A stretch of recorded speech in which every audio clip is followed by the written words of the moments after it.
Food and nutrition are inextricably linked as the foundational principles for society, health, and longevity. But have you ever thought, how did it get here? What is its role in culture, history, and health? And what does it mean for health outcomes, the economy, and long-term functioning of society? Where do farmers, agriculture, a range of new technologies, including vertical farming and precision fermentation, the food industry, and eating fit into nutrition and health for people all over the world?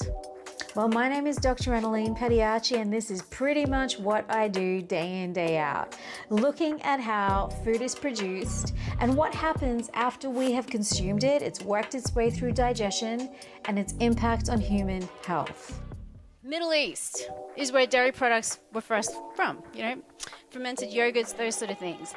These guys in the Middle East, they moved up into the Balkans, into Europe, and that's when we started getting a bit of a problem because the people up there couldn't really consume dairy. Babies could because they've got lactase, but adults couldn't. And so what was interesting is this particular fragment up there is a piece of pottery that's about 4,000 years old, found in Poland by an archaeologist in the 1960s. And he couldn't work out why does it have all these holes in it. So he sent it off for assessment, and what they found is on one side was dairy fat molecules. And they worked out that this was one of the first cheese-making implements in the world. So these guys up in Poland who could not consume dairy, suddenly got some cows coming up there, and they've worked out, you know what, this is actually a good energy product, but we can't eat it. So we've got to modify it so we can eat it so we stop dying, because it's good energy. And that's what they did. And so dairy ended up becoming a staple. So everyone's got a cow in their backyard, everyone's milking it, it's become a staple product. Fast forward to the start of the Industrial Revolution, we're in England, plenty of dairy out there, everyone's milking. The only problem is the cows have got mastitis, there's pus, there's blood, there's gunk in that milk, and newborn infants who are drinking it are dying. Hello, pasteurization. We create something to deal with the problem that we're facing in society.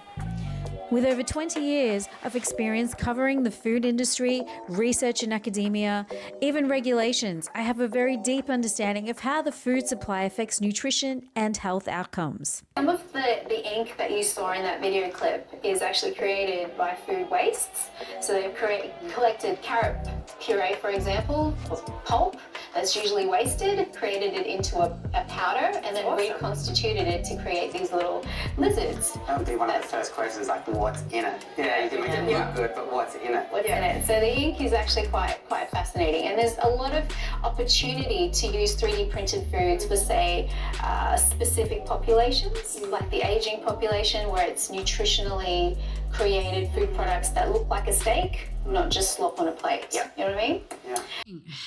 We eat food, not nutrients. But food is our primary source of nutrition.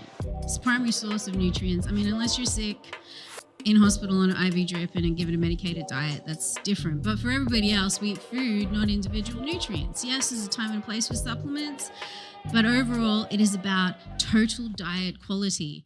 So if you're after an expert scientist who can educate and entertain on the role of food, your sector, on nutrition and health, well, please reach out, because nutrition is everybody's business.